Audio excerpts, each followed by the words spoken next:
Welcome, seekers and students of the sacred. Today we set our sights on something seemingly ordinary, an object so simple that it might go unnoticed, yet within it lies a lineage of mystical power, royal symbolism, and spiritual guidance. Today we're speaking of the walking stick, also called the staff, the cane, the rod, or the wand. It's far more than just a tool for balance. In the esoteric tradition, it is an extension of will, a symbol of the path, and the companion of the pilgrim. So let us take up this staff, like Moses, like Merlin, like the wandering sage, and explore the deeper meaning behind this ancient and powerful object. At its most fundamental, the walking stick is a third limb, a sacred prosthesis of the human form. It gives support when the legs are weary. It reaches into the ground, connecting the body into the earth, but symbolically it becomes so much more.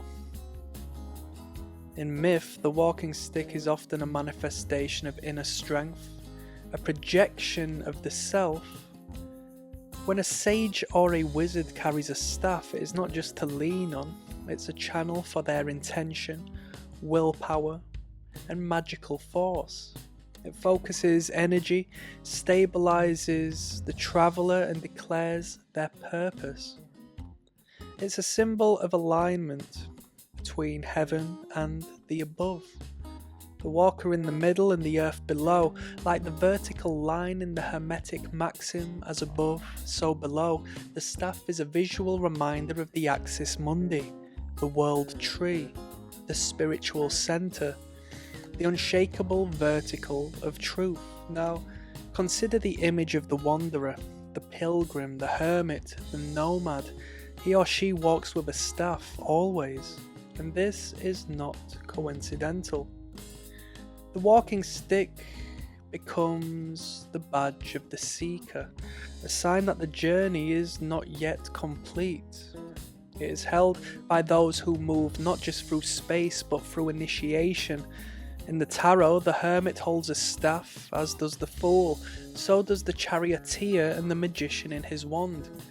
This staff is more than a walking aid, it is evidence of the journey, its struggles, its pauses, its climbs and descents. It strikes the earth again and again, marking a rhythm. It becomes a heartbeat of progress. Every tap of the walking stick on stone is a declaration. I am still moving. I have not given up. I walk a way of spirit.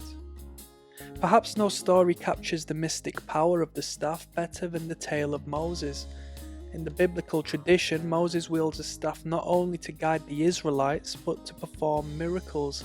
He parts the Red Sea with it. He strikes a rock and draws forth water. The staff becomes a serpent before Pharaoh, a profound symbol of transformation and divine authority. This is not just a stick, it is a rod of command, infused with divine energy, and this imagery continues throughout spiritual history. In ancient Egypt, the crook and flail were held by pharaohs, symbols of sovereignty. In Christianity, bishops carry croziers, shepherd's staffs, representing spiritual stewardship, and in magical traditions, the wand is simply a more refined version of the staff. Shorter, yes, but no less potent. All of these carry the same vibration. The walking stick is the rod of divine will, the object that connects human action with cosmic authority. There's a deeper symbolism still, one that ties the walking stick to nature.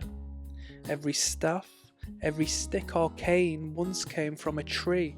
In this way, the staff becomes a limb of the great green world, cut and carried by the seeker. You are never walking alone. You walk with a piece of the forest. And not just any part, but the branch, symbolic of reaching, of growth. of spiritual lineage. Some traditions believed that staffs made from specific trees, yew, oak, ash, held special powers.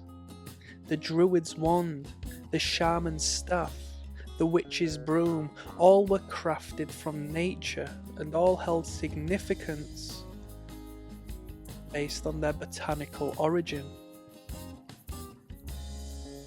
So when you walk with a staff, you're not just using a tool, you're communicating with a spirit, the dryad, the tree soul, the green intelligence of earth. Even the way the staff is held matters. In esoteric traditions, the left hand is the receptive, feminine, intuitive hand.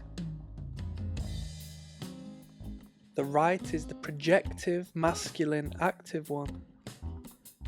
When the staff is held in the right hand, it signifies action, control, and outward expression of will.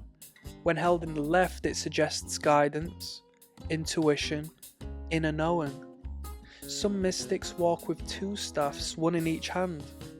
This is not just to steady the body, but to balance the poles of the soul. As always, the deepest symbolism is within. There is a walking stick in all of us, a rod of inner guidance forged through experience and self-trust. It is the part of you that knows where to step when the path is unclear. It's the whisper inside of you that says you can keep going. That path, or that part of you that offers stillness, support and resolve. You don't have to see it, you don't have to touch it, but it's there, always, if you listen. So the next time you see a pilgrim walking with a stick or a hermit hunched over a staff, remember, this is no mere accessory. It's a symbol of divine movement, of wisdom gained step by step, and of power channeled into form. And if this journey through symbolism resonated with you, subscribe to the channel for daily explorations into the mystical, the arcane, and the archetypal. There's so much more to walk through and many more tools of the soul to uncover. Until next time, may your path be steady and your inner staff unbreakable. Thank you.